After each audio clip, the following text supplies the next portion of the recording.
Show is sponsored by HiveMind CRM. It is more than just a CRM. It is a real estate and business mastermind that comes with an all-in-one CRM. You can have unlimited websites and users. You can call, text, RVM, and email all in one user interface. And you can set up custom automations for any type and multiple businesses. 65% of companies start using a CRM system within the first 5 years of business. Once implemented, the HiveMind will save you on marketing, give you more time, and make more money. One of our users had his first $100,000 month using our system in June. We want to see you automate and accelerate your business. Text us at 210-972-1842 for future meetings, and of course to get our $1 course on how to make more than 6 figures on one land deal. You can schedule your free demo today at hivemindcrm.io. Hey, we're here today with Alicia, who is an overseas investor. We're just going to cover that today, but she's a land investor just like all of us, and we love working with land people. So, Alicia, can you give us like a brief description of like how you end up land investing, and especially most of all, how'd you end up land investing in the U.S.? I know, right? From the other side of the world. Pretty crazy. But thanks, guys, for having me on. I really appreciate being here.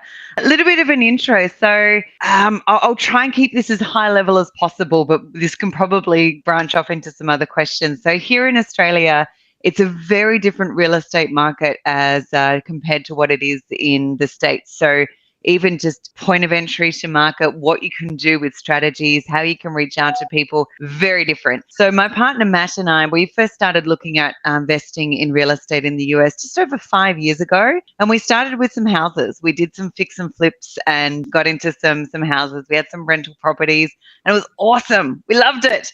And we loved it for a number of reasons, but pretty much the opposite of what I just described with Australia. But then about a year or so in, guys, houses was getting very popular and very competitive. No thanks to the channel HGTV, because everyone wanted to get into buying houses and flipping houses. And we started to really question, well, what's the best asset class for us to get into that's going to be maybe not as competitive, but maybe also a little bit easier. And so about 4 years ago now, we got into land. And so since then, we've been investing in land, so buy and hold. We've got notes on land, seller financing. We've got some land that we're subdividing, and we've got land that we just literally wholesale and find the right end user and buyer and keep on going. So, 4 years on, we've now got 4 businesses in the US, and we've got a land business, we've got a data business, we've got charged offers real estate marketing business, and we're about to launch another business, but I'll keep that secret squirrel for next time.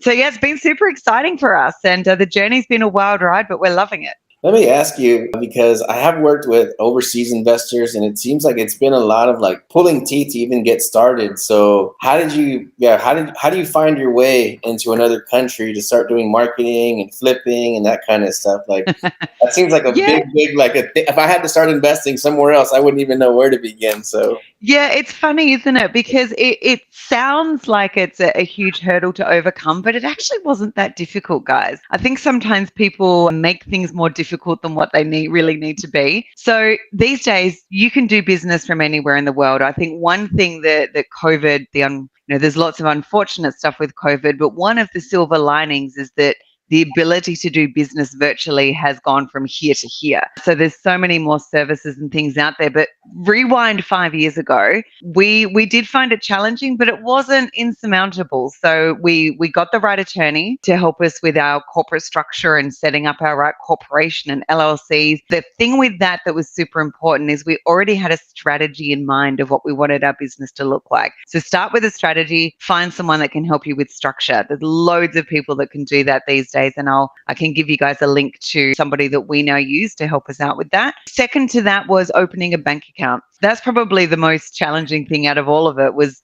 trying to get a bank account. Now, 5 years ago, due to this whole international money laundering and a whole range of other reasons, we had to open it in person, which meant we had to get on a plane and come on over. But that was also at the stage that we were doing lots of houses and fix and flips. And so we were spending like half of our year in the States anyway. These days, you can open up bank accounts, virtually and do that all really easily. I'll actually get you guys a quick link that I want you to add in here for people. Actually, at the end of the call, I'll get that and put that in. But yeah, it really wasn't that difficult. The only real difference between you guys being US citizens and doing this business and me is the fact that you have a social security number and I don't. And so we are classed as what's called aliens. That's what the US likes to call us. We're aliens. Friendly?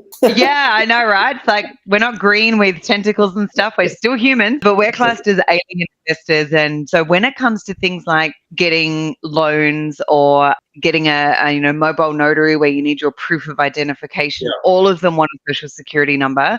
And that's the only thing that really gets in the way. But again, there's ways around that, right? You can allocate other resources to do those things for you and delegate. That's the word, delegate. Yeah. Do you feel like, is it taxed differently, right, from being a foreign investor? Like, I imagine they give you some kind of like tax penalty or something. I don't know. Yeah, it's really interesting that you say that. So between the US and Australia, there's what's called a tax treaty, which means that whatever business in both countries that you're doing business in, they kind of mesh it together so that you're not being double taxed in each location. And that's one of the benefits of doing some things I'm just getting that link for you guys, for anyone listening. I'm just going to give you guys another link here. There we go. That's just for people that want to set up companies, bank accounts, everything. If they're in another country and they need to do business in the US and they need an LLC, bank account, corporation, all that set up, I've just popped a link in there for a service that helps them out with that. And it's incredible. So pop that in there too. But going back to the taxation, it's not as difficult as, again, it's anything is solved when you've got the right people. So we found a fantastic tax accountant in the US that understood international taxation and also understood like what's our strategy and how do we report in the US versus what we need to report over here. And really, guys, it's actually not that difficult. It seems like pulling teeth just trying to get an accountant that just understands the land business, first of all. But then, from somewhere completely different, it seems like two major hurdles and challenges. And you're just like, it's fine. It was easy. Yeah, it's actually not that bad. As long as you know what you need and you know what the outcome needs to look like, then it's just about getting on the phone and finding the right person. And we were lucky to find the right accountant. I'll put a plug in here for Harding Bell and Associates. They're based in Florida. They've been with us from day one and they know how to treat all of our transactions in our business and super, super helpful. And I'm one of these people as well that I don't get caught up in the details of all that stuff. I'm like, find the right person, get them to do the job and I'll pay them for it. I want to focus on what's making me money, not about all the other stuff. Yeah, we're kind of the same way. Like, let's just hire everything out and let the professionals do what they do. So right? So if we can back up just a bit, what did you do before the land business? I thought you said 4 years you've been in it? Yep, 5 years in total, 4 years in land. Amazing. Okay, yeah. See, I thought you had a lot. You've been doing it a lot longer because I kept seeing your name pop up. So that's why we wanted to get you on a podcast. What were you doing before this, and how did you segue off into real estate? It's so funny. So it feels like it's been more like 8 years than 4. So it's gone so fast. We were doing stuff completely differently, guys. So prior to doing real estate in the US, I had my own consulting practice where I was doing a lot of leadership training, team effectiveness, going into corporations and actually helping people to be better at their jobs and communicate better and be better leaders and all of this stuff. And I was doing executive coaching. So I had that for more than a decade and I loved it. But I was always exchanging my time for money. So in terms of a scalable model, it didn't really work. My partner, Matt, he's my tech guru. So he was in IT transformation on like global scales and things like automation. So that's been amazing for us in our growth because he so gets how to work with data and numbers and all that kind of geeky stuff. So we were both like, he was, full-time employed in all these different fabulous contracts that he was working around the world on. I was full-time in my own business, but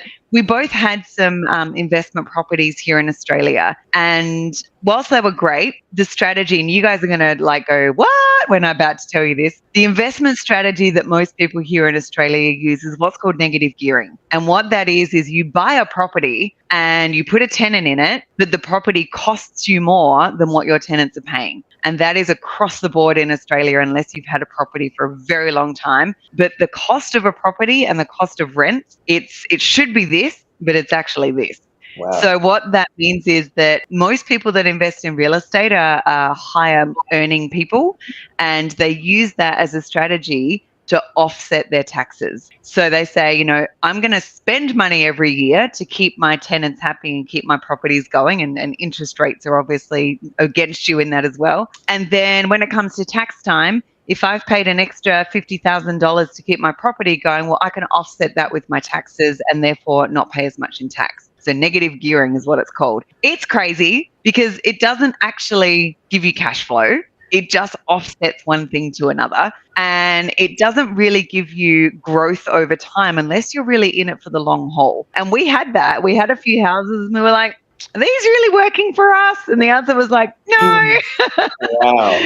So that's when we started to look elsewhere, and we came across how it actually happened. I was actually going, I was at a kind of like a speakathon thing here that it was like a 2-day growth summit where you go along and hear all these different speakers from all around the world. And at this particular one, Tony Robbins was coming along to speak, who I love. I've done all his programs. I think Richard Branson was making an appearance. So they were the big headlines, but then there was all these other people from all around the world that just had like an hour on stage to talk about their businesses, do a little bit of selling from the stage, and then, you know, you could go along and sign up to do things. I signed up from somebody that was on the stage talking about doing real estate in the US. And I was like, oh, that sounds amazing. But more than anything, what this person, and I can't even remember their name, it was so long ago, but what they were talking about was going in, you know, if you can think back to 5 years ago, post the housing bubble,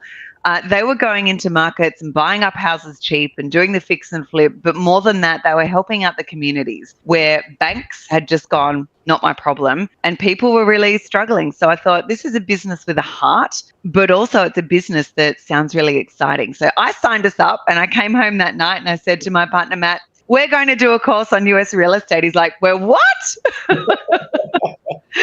And so, you know, a couple of weeks later, we went into this course and he said, look, I don't know what you've signed us up for, but I'm going to go along. It was like a 3-day course at that point. And if we get to like lunch on day one and I think this is a load of crap, I'm out of there. So he's like my healthy skeptic. And we get to lunch and I said, what do you think? He's like, oh my goodness, this is incredible. Like, we can't do any of this stuff in Australia. So let's go for it. And here we are. Wow, that's amazing. Just even hearing that, we're so spoiled here, right? So you really are, guys. Yeah. For anyone listening going, oh, it's so difficult in the US to do real estate. No, it's not. I was thinking about that right now. So somebody in your shoes, I think just being resourceful, making up your mind about something and just getting it done, because we were obviously, Daniel and myself work with a lot of people, a lot of amazing people, right? So I don't want to say anything bad about anybody, but we do hear a lot of excuses, a lot of people that have these mental blocks and they have these imaginary excuses why they can't get it done. So when I heard about you, I'm like, what's going on over here? You know? Well said, Anthony. You know, nothing in this world can't be overcome as long as you got the right mindset to go, hey, if I can't solve this myself, then maybe I just need to find someone who can. And for people that go, you know, I couldn't possibly do real estate in another state, let alone another country. Yeah, you can. Yeah, I'm inspired right now because I just started marketing. I've been doing Texas for only 3 years, and we just started marketing, I would say, in the last like 10 days all over the country, you know, so I'm going out of my comfort zone, but, you know, compared to what you're doing, I'm like, okay, never mind. But go you. Good on you for getting out of your comfort zone. That's what it's all about, right? That's where we grow. We don't grow when we're comfortable. We grow when we're uncomfortable. Amen to that. Heck yeah. So we hear a lot about like investors overseas. So how can us as investors work with overseas people as well? Because there's a lot of money overseas from China and Australia that are investing in the U.S. How can we work with or find people that are investing in the U.S. or looking to the U.S.? When you say investing, are you meaning, Daniel, that they're looking to do what we do, or they're looking to make their money work for them? So just define that for me. Both sides, because I think we have, like me and Anthony, we know people from Australia that want to invest passively, and then there's people like you that want to invest directly. Yeah.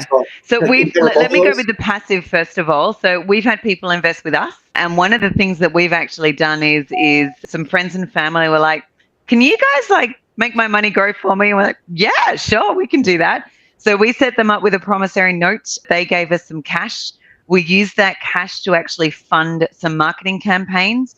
And what we did is we tagged the properties that came through from those campaigns as their properties. And then we gave them a certain amount back on the promissory note for the marketing, and then a certain amount back on those properties once they were sold. And that worked brilliantly. So they didn't have to do anything except give us their cash. We ran some marketing campaigns. They got a return on investment on that. We also got more properties under contract as a result. So you've really got to look at things like a win-win. And so just setting people up on a promissory note to say, I'm going to give you cash if you do this, and then that's how you're going to get paid back. Easy. So we've done that quite a few times.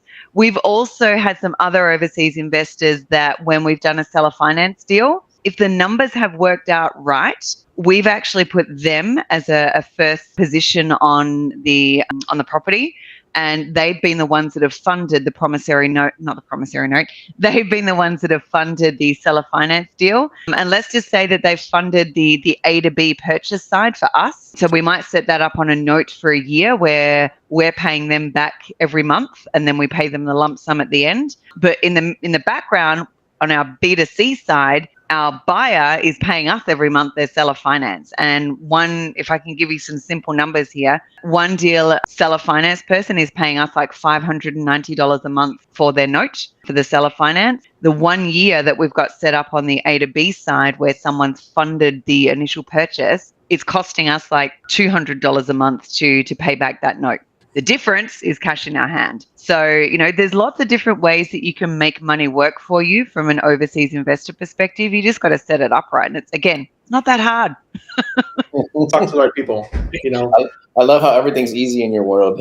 I think that's a mindset thing though as well, right? It's I'm not saying everything's easy, but as soon as a problem happens, I guess the mindset that we have in our business and our team and all of our team members is, okay, guys, let's look at this as an opportunity to implement something to overcome this, or let's just find a way through, right? Nothing's insurmountable, guys. Yeah, I feel like that all the time too. No matter what we come up against, I'm like, I'm going to find a way. Like, not getting it done is not an answer. So I know I can get it done. So it could be fairly easy, right? With a little bit of craftiness and a little bit of effort. I kind of correct. And you might not get it done right. It might not work out perfect. But then again, that's an opportunity to learn. 100%. Yeah, I think I had analysis paralysis when I first started business, especially in marketing. And I just wanted to learn. And I felt like it was never going to be perfect. And then now where I am, I'm just like, ready, fire, aim, right? So now when we say we're going to start something, let's set it up, let's get it going, and then we'll adjust as we go. So yeah, absolutely. Yeah. Hey, can I share with you guys a very quick story about that? So when we first started, we were the same. We did a little bit of paralysis of analysis for a couple of weeks on, where do we want to mail to? And let's just get started. This is when we were doing land, by the way, when we switched into land. And so we said, right, let's just get some mail out and just get it going. And we got a letter ready. We got our data ready. This is way before we knew all the stuff that we know now, and got it printed. Then we sat back and waited and we waited and we waited. And then finally we get this phone call from this woman. I won't mention her name, but she called us and she's like, have you guys stolen my identity? And we're like, no, what are you talking about? She said, I'm getting all these crazy people calling me about land and I do not know what this is. And I've been struggling to find, like, who are you guys and what's this going on? Turns out we had one number wrong in the phone number. We literally got a digit wrong. And so attention to detail is really critical. How we turned that around, so, epic fail. We just spoke with her and we're like, first of all, we are so sorry. We cannot apologize enough for putting this on you. Like, oh my goodness. Turns out she worked in sales. And so we said, look, why don't we strike up a deal? If you can take these, we will get the phone number changed, but if you can just take these calls for us and just get their details and just email me a list of people every day, we'll strike you in on the deals. And she was like, okay. Oh, so that's how we turned that one around. So, sometimes that ready, aim, fire, unless you double check everything, it can kind of come back and bite you. But we turned that one around. Oh man, that's an amazing story. Yeah. We do kind of similar where we will take our sellers, property sellers. Sometimes they become lenders, right? And so we kind of everybody's a resource. Even buyers that call us about properties. Yeah, we'll put them on a database and we're teaching them about land and investing and wholesaling. So they become part of the community. Some of our property sellers have become part of the Hive Mind community. So yeah, we're just tagging everybody, kind of the same thing.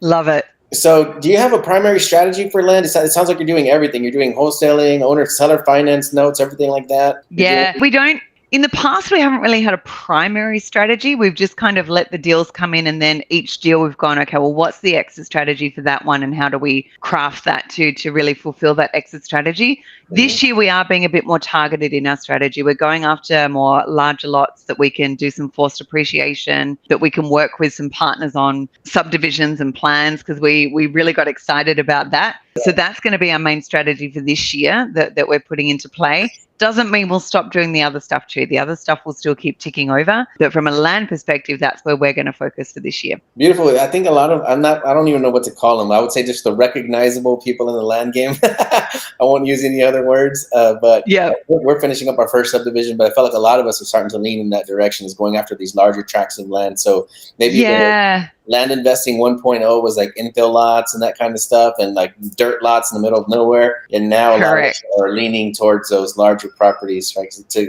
of the same business. It's just on a grander scale, a little bit longer timeline, but a lot more rewarding. Correct, right? And I think sometimes when you're so right, you know, people starting out in infill lots or smaller parcels and things like that, it's mainly because at that stage, when you haven't done enough deals, the big numbers can be kind of scary, right? When there's a few extra zeros on the ad, it's like, oh, but the big numbers don't scare us anymore. And for us, it's like, it's just a number. Like a deal is a deal, right? If you change your mindset into it's just a number, if you can make the deal happen, awesome. So I think those bigger numbers in terms of the property sizes, but also in terms of, you know, finances as well. But yeah, we're going to go for it too. So maybe we need to collaborate a bit more on what you guys have done with your subdivision and see how that landed for you. No, yeah, I would love to work with you on a deal for sure, 100%. I'm the one that had the dumb luck going into real estate, because I thought I was going to be a house flipper. But actually, one of my first land deals I ever did was 46 acres.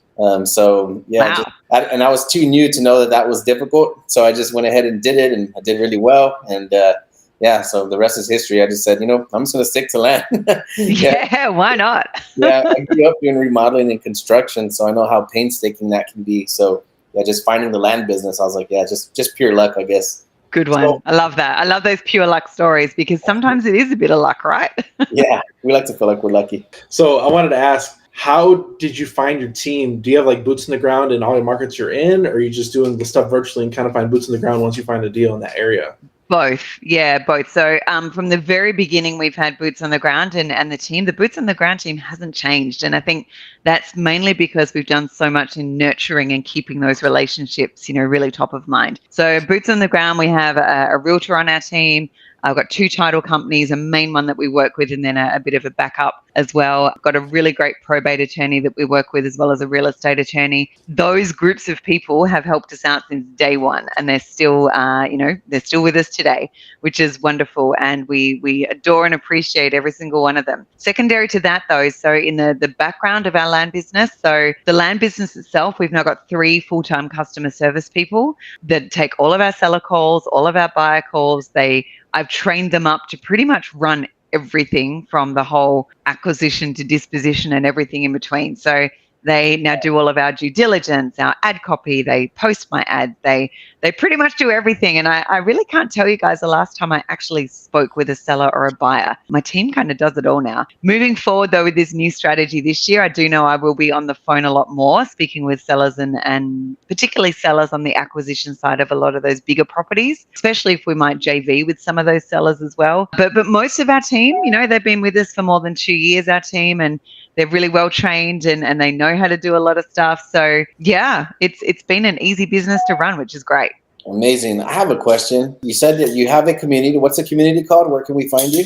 So the community, the Land Investing Motivation Mastermind is what it's called. So you guys have just put the link up there. So myself and another land investor, Jason Woolbrink, he's based in South America. We started that probably about 18 months ago, I'd say, somewhere around there. And we're like, we just want to give back and see how we can help people be more successful. Hence why it's called the Land Investing Motivation Mastermind, because it's not a mastermind where those that are going big are already there, right? It's that whole, as you said before, Anthony, people that are in paralysis of analysis, that are really struggling with that first deal or struggling with a couple of things.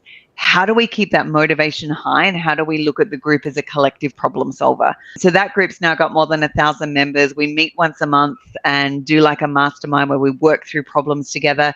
But we also use it as a place to really celebrate successes as well, because I think it's important to, boost each other when you need to as well. Well, congrats on 1,000 members. That's amazing. I imagine at some point in the future we'll rewatch this and be like, oh, now there's 10,000. So yeah, congrats on that. But how did you go about building a community? Like that's pretty significant. It kind of happened almost. Again, it kind of happened on its own. So Jason and I, you'll laugh at this now. When we first started, we're like, it'd be great to get like 50 people.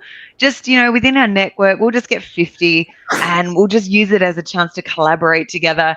And just bit by bit by bit, people, we haven't promoted it in any way. But I guess, just through our networks and our channels and through the people in the group itself, those people in the group have naturally gone, hey, you need to come to this group and have a chat with this person. And it's just organically grown into 1,000, which I think speaks volumes for the people in the group and how we're running it, right? Because we haven't promoted it in any way. It's just become this really nice little sub-community in the land space. No, we love the land communities, and we love community in general, just because you get a lot of value from it that's like unforeseen. Like, yeah, so much benefit that comes from it. Just the benefit of helping other people and helping people nurture themselves, get to that next step and next level. Can you tell us what markets you're actually doing deals in, and what type of deals are you looking for? Yeah. So for us in our business, we are only doing deals in Florida, and people might go, what? You're only doing Florida? The main reason, guys, is Florida is just the state that keeps on giving. We haven't had a need to go outside of Florida yet.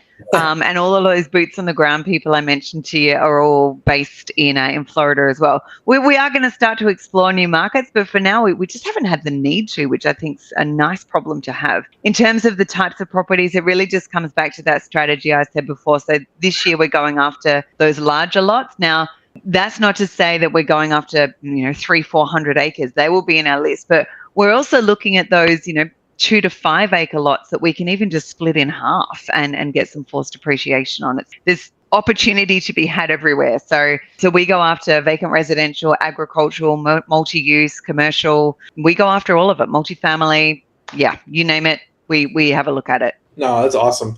We really like Florida. We tell people, like, what's the 2 states to start doing land? I'm like, Texas and Florida. Like, those 2 states alone, you can be busy for life. So it's kind of The only thing about Texas, though, being a non-disclosure state, for a new starter, it can be a little bit difficult to wrap your head around the numbers. But a state like Florida as well, like, you can know anything and everything. It's such an open state. We love it. Yeah, data-oriented, data-driven state. It's funny, too, because since I've only ever done Texas, and then as I started to meet investors that are outside of Texas, they said, hey, well, how do you do it? It's non-disclosure. I'm like, I didn't even know that was a challenge. And then again, just because of ignorance, I didn't know. So, we invite you to Texas whenever you're ready to start doing some deals here. Let's go. The other thing, too, that I love, though, is that, I think I mentioned to you guys, we've also got like a real estate marketing business that we have that really helps people to grow and scale and overcome that paralysis of analysis and just get started.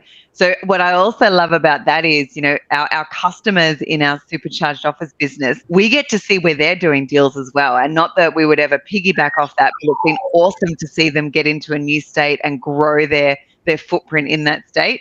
So we get to see and work with people that are doing deals all over the US. And that's super exciting because I love it when they're like, oh, I'm not sure about that state.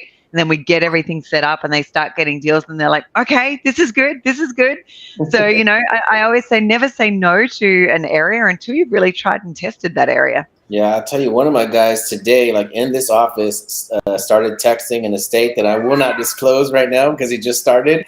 And he already has, like, in, I would say, less than an hour, he already has a contract going out. In a state that I would have never picked. It would have probably been like number 50 for the states I would have picked to work in. Yeah, right. So, we always do our research. We always check our numbers. But I say if you've got enough that gives you a bit of a gut feel to go and test that state, then go and test it. Just send out like 2,000 mailers and see what comes back. And if you get nothing, move on. If you get something, great.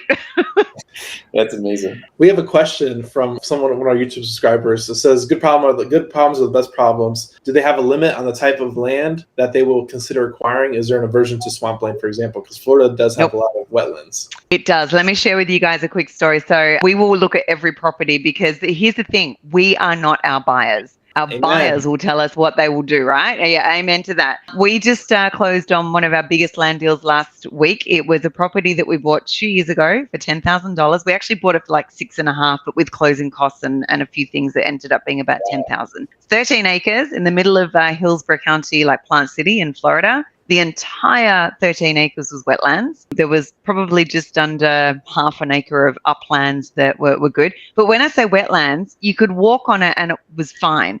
It did have some pockets on it that were actual like still water that was there, but it was zoned vacant residential with an already approval for future use of commercial. It was surrounded by multi-million-dollar properties and complexes and shopping centers. It was in the middle of everything. And so we were like, okay, we can see, when you do your research, guys, we can see that other people in that area had already mitigated wetlands and made use of it. So it's like the history and the precedent is there. So let's work with that. So we bought it. 2 years we worked on that property, 2 years.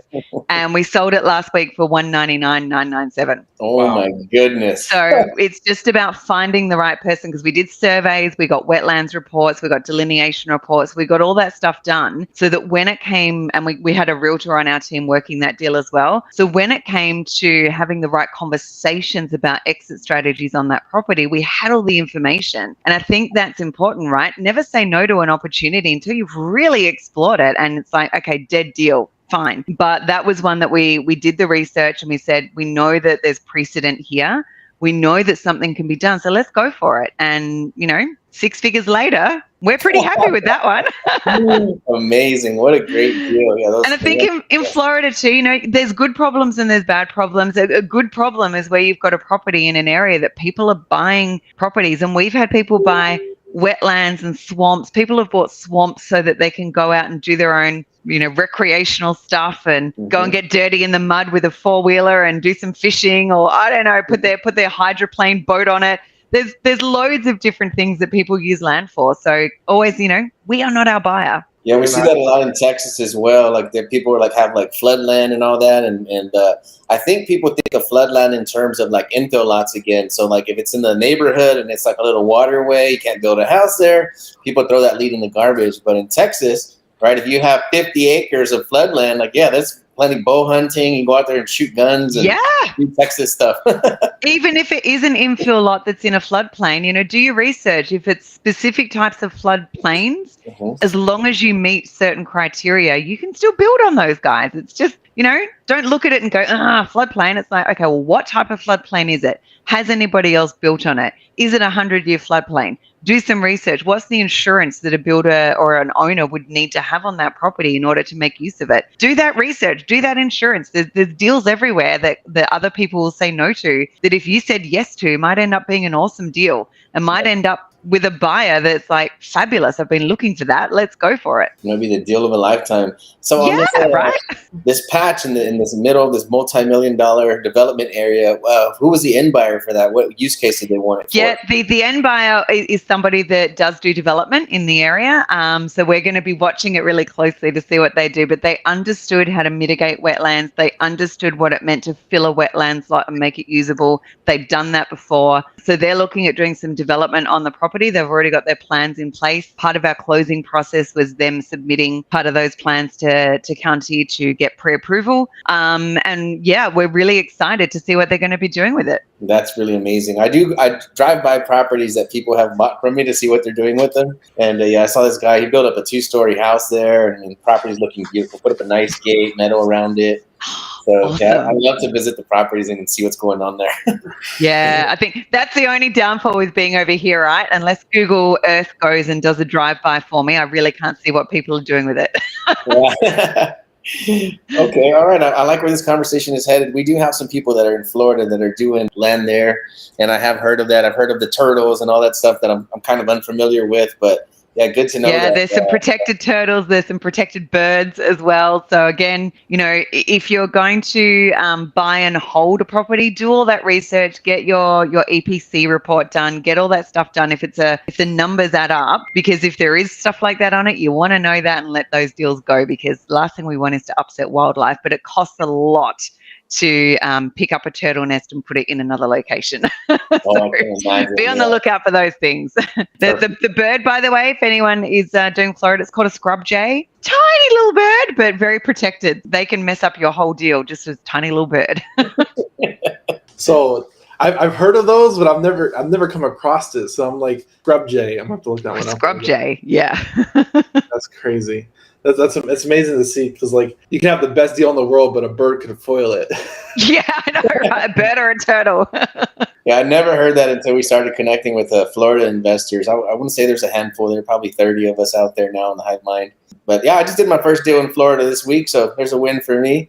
It was a little one, but yeah, we got it and sold it in less than 24 hours. Amazing. A lot of us have buyers out that way, so how can we get on your buyers list to kind of see if you had any inventory that we might be able to work with on? Yeah, so people can go to forsale.landscouts.com and that will have our inventory. We've got, that problem talking with before that question about problems. We've got a good problem at the moment, but also a bad problem. We've almost run out of inventory because Florida people are literally, as you notice, it's like we get one, boom, it's gone. And the other thing as well, guys, is because we've been in Florida for so long, our buyers list our buyers database. It's over 5,500 people. So a lot of the time now when we get a property, we actually send it out to our buyers list first and say, here's a first look before we send this out publicly. We get a lot of our properties sold without needing to advertise. So when people go to our website, they're like, you don't have many. It's like, well, we did, but our inner circle bought them. So, again, good problem to have, right? No, that's amazing. Yeah. So I'm going to have some of the members start to reach out to you when we get stuff, and yeah, send it down your buyers list so we can absolutely. Yep.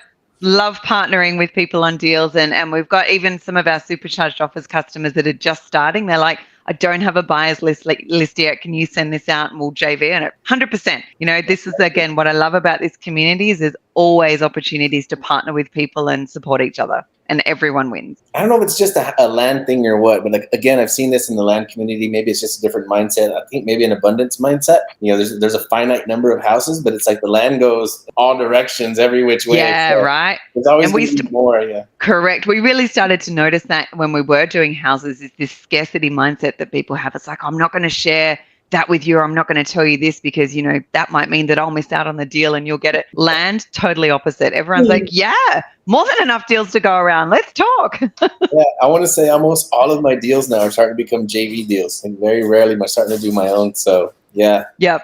Pretty cool mindset. I love the land community. We're different. We're built different. We are. So what has been your most difficult challenge, as far as like maybe the most difficult deal or most difficult challenge you had to investing in real estate as far? Yeah. Our most difficult challenge, Daniel, early on was getting our acquisitions engine always working, because when we started, it was, we'd do some marketing, we'd get some deals. It's like, great, let's go get rid of these deals and work hard to do that. And then we turn back around to the pipeline and it's empty. And so we were just finding this roller coaster ride for the first 6 months of got some deals, empty. Got some deals, empty.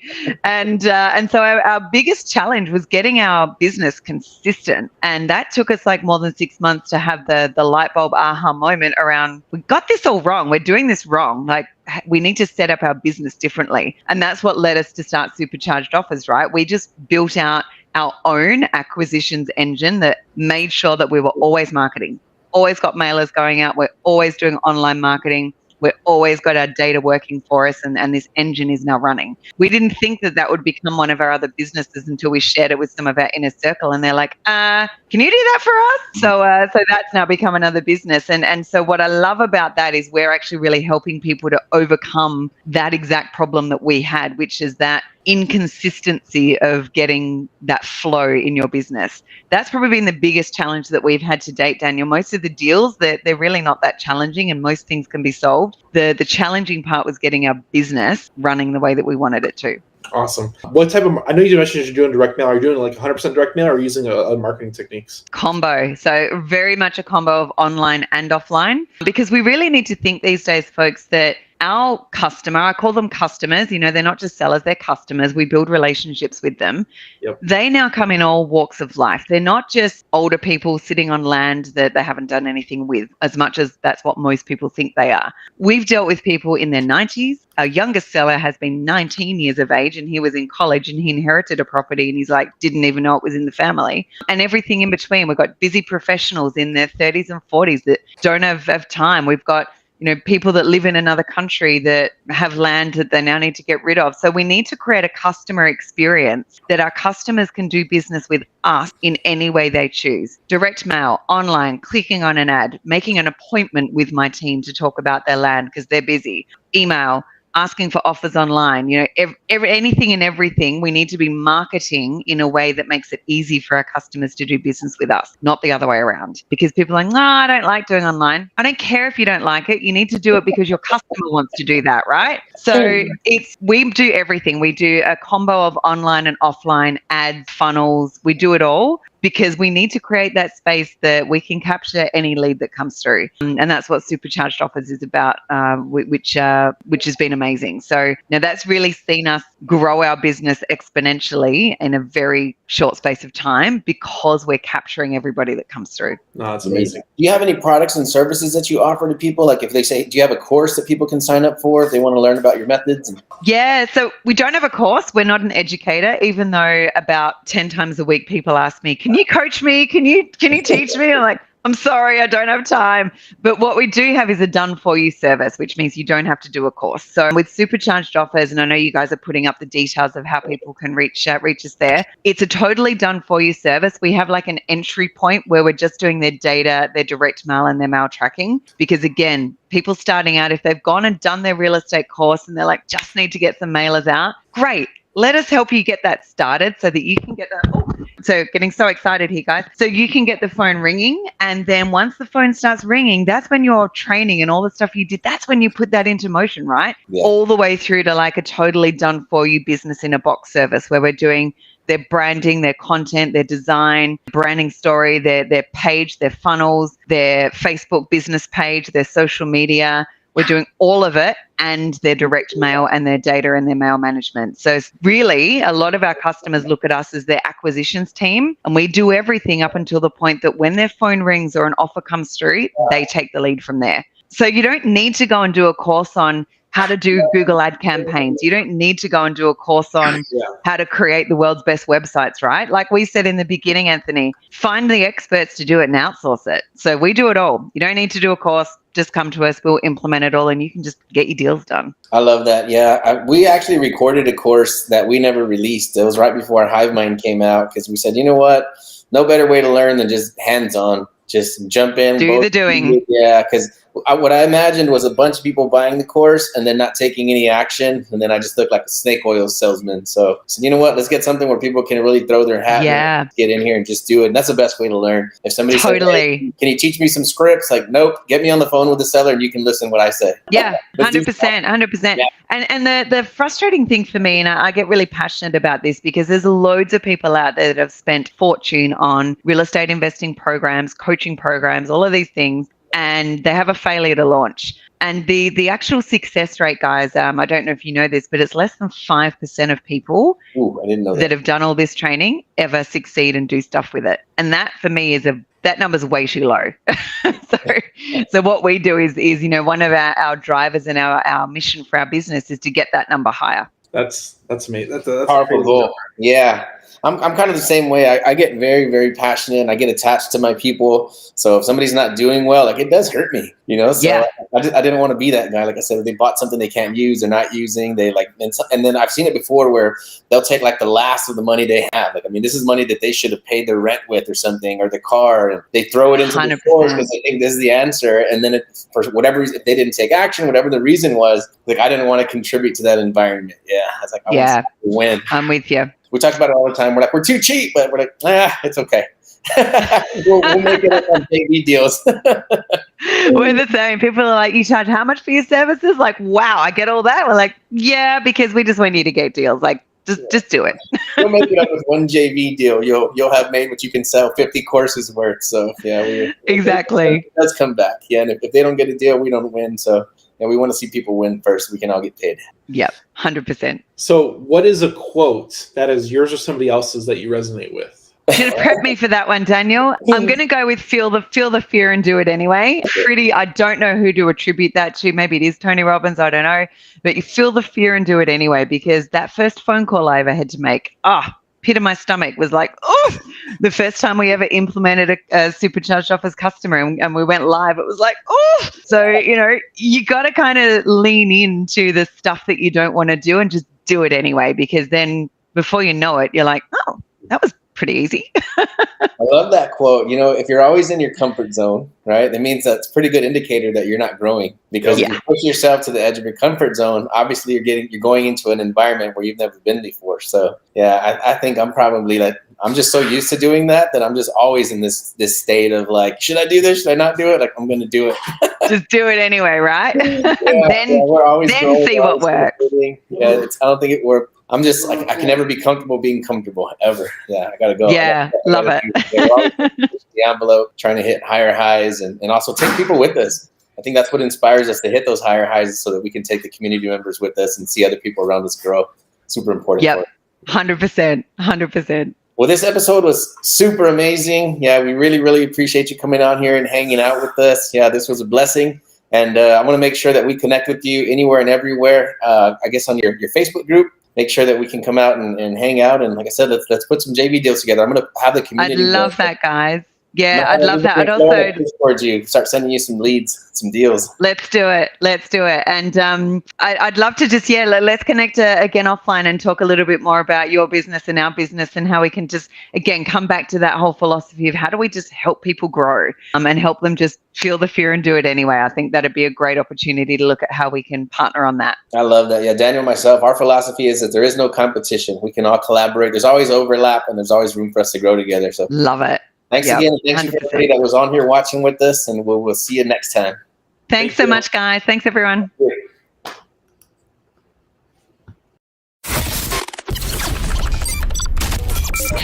The show is sponsored by The List Guys.